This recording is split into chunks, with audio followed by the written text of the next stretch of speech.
Assalamualaikum warahmatullahi wabarakatuh. Pada kesempatan kali ini, kita akan mempelajari tentang sejarah kemerdekaan Indonesia. Sebelum meraih kemerdekaan, rakyat Indonesia dan para tokoh pejuang Indonesia telah melalui satu fase sulit dan bersusah payah melakukan perlawanan terhadap bangsa penjajah. Tidak hanya hitungan hari, namun ratusan tahun. Banyak tokoh, pejuang, dan rakyat Indonesia yang gugur dalam usaha merebut kemerdekaan. Sebelum Indonesia memiliki pemerintahan dan wakil rakyat seperti saat ini, Indonesia mempunyai Badan Penyelidik Usaha-Usaha Persiapan Kemerdekaan Indonesia atau yang dikenal dengan BPUPKI dan Panitia Persiapan Kemerdekaan Indonesia atau PPKI. BPUPKI dibentuk lebih dahulu oleh Jepang pada 29 April 1945. Menjelang kemerdekaan, BPUPKI dibubarkan dan diganti dengan PPKI yang dibentuk pada 7 Agustus 1945. Tujuan dari dibentuknya BPUPKI atas dasar semakin terdesaknya Jepang dalam perang dan ingin mempertahankan sisa-sisa kekuatannya dengan meraih dukungan rakyat Indonesia. Karena itulah, Jepang tahu rakyat Indonesia ingin merdeka, maka Jepang menjanjikan kemerdekaan dan membentuk BPUPKI sebagai upaya melaksanakan janjinya. BPUPKI beranggotakan 67 orang, yang terdiri dari 60 orang Indonesia dan 7 orang Jepang yang bertugas mengawasi, yang diketuai oleh Rajiman Mediodiningrat dan Wakil Ketua Hibamase Yoshio, yang merupakan orang Jepang yang bertugas sebagai mengawasi. BPUPKI memiliki tugas utama, yaitu mempelajari dan menyelidiki hal penting yang berhubungan dengan berbagai hal yang menyangkut pembentukan negara Indonesia. Beberapa tugas BPUPKI antara lain bertugas membahas mengenai dasar negara. Yang kedua, sesudah sidang pertama, BPUPKI membentuk Rasis selama 1 bulan dan membentuk panitia kecil atau panitia yang bertugas menampung saran-saran dan konsepsi dari para anggota. Kemudian BPUPKI juga bertugas untuk membantu Panitia 9 bersama dengan Panitia Kecil. Panitia 9 menghasilkan Jakarta Charter atau yang dikenal dengan Piagam Jakarta. Dalam sejarah kemerdekaan Indonesia memiliki beberapa peristiwa penting. Yang pertama adalah sejarah proklamasi kemerdekaan. Pada tanggal 6 Agustus 1945, Sekutu menjatuhkan bom atom di kota Hiroshima. Sehari setelah peristiwa tersebut, tepatnya pada tanggal 7 Agustus 1945, BPUPKI berganti nama menjadi PPKI sebagai langkah mempertegas keinginan dan tujuan meraih kemerdekaan Indonesia. Pada tanggal 19 Agustus, Sekutu menjatuhkan bom atom untuk kedua kalinya di kota Nagasaki dan berhasil memukul mundur Jepang dari Indonesia.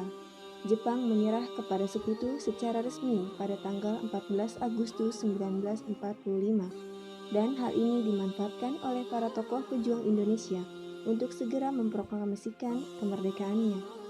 Para tokoh Indonesia seperti Soekarno, Muhammad Hatta, dan Dr. Rajiman Mediodiningrat berangkat ke Dalat, Saigon, Vietnam untuk menemui Marsekal Terauchi. Para tokoh perjuangan kemerdekaan melakukan persiapan kemerdekaan. Para tokoh perjuangan dan rakyat Indonesia menginginkan bahwa kemerdekaan yang diraih bukan hadiah dari Jepang, melainkan perjuangan bangsa Indonesia sendiri.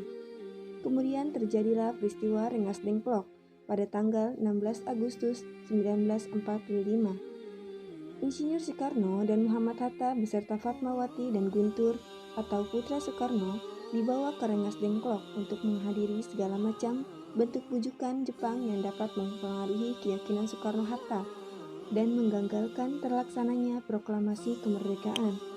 Sementara itu di Jakarta, Ahmad Subarjo melakukan perundingan dan berusaha membujuk golongan muda untuk tidak tergesa-gesa memproklamasikan kemerdekaan. Beliau setuju bahwa proklamasi kemerdekaan Indonesia akan diselenggarakan di Jakarta.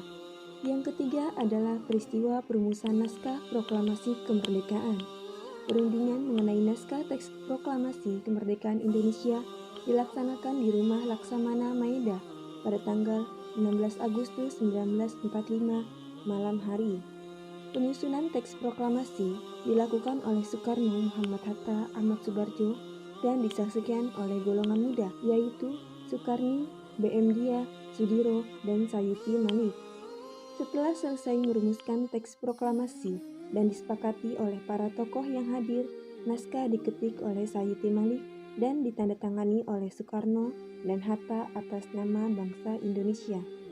Pada rencana awal, pelaksanaan pembacaan teks proklamasi akan diadakan di lapangan Ikada, namun dengan segala pertimbangan dan alasan keamanan dan ketertiban, akhirnya diputuskan untuk dilaksanakan di Jalan Pegangsaan Timur nomor 56, Jakarta, yang merupakan kediaman Insinyur Soekarno.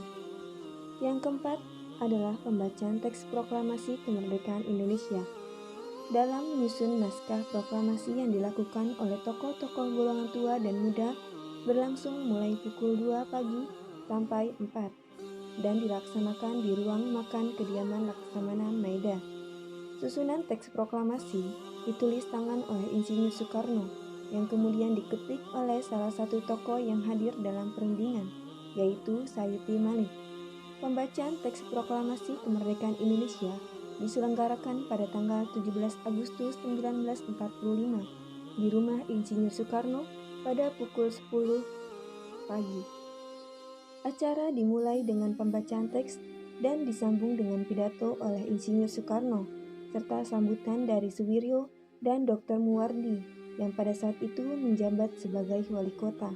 Pada awalnya, petugas pengibar bendera adalah Trimurti, namun ia menolak karena menurutnya petugas pengibar bendera sebaiknya dilakukan oleh seorang prajurit.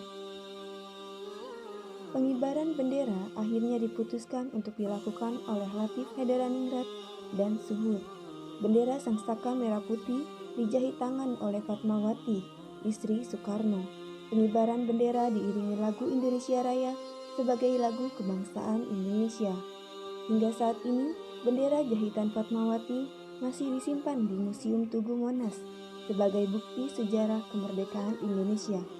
Sehari setelah peristiwa pembacaan teks proklamasi, tepatnya pada tanggal 18 Agustus 1945, PPKI mengambil keputusan untuk mengesahkan dan menetapkan Pancasila dan Undang-Undang Dasar 1945. Dengan demikian, Indonesia secara resmi telah menjadi negara yang merdeka dan dengan kedaulatan yang berada di tangan rakyat, serta menjadi hari ditetapkannya Insinyur Soekarno sebagai Presiden Negara Republik Indonesia yang pertama dan Muhammad Hatta sebagai wakilnya.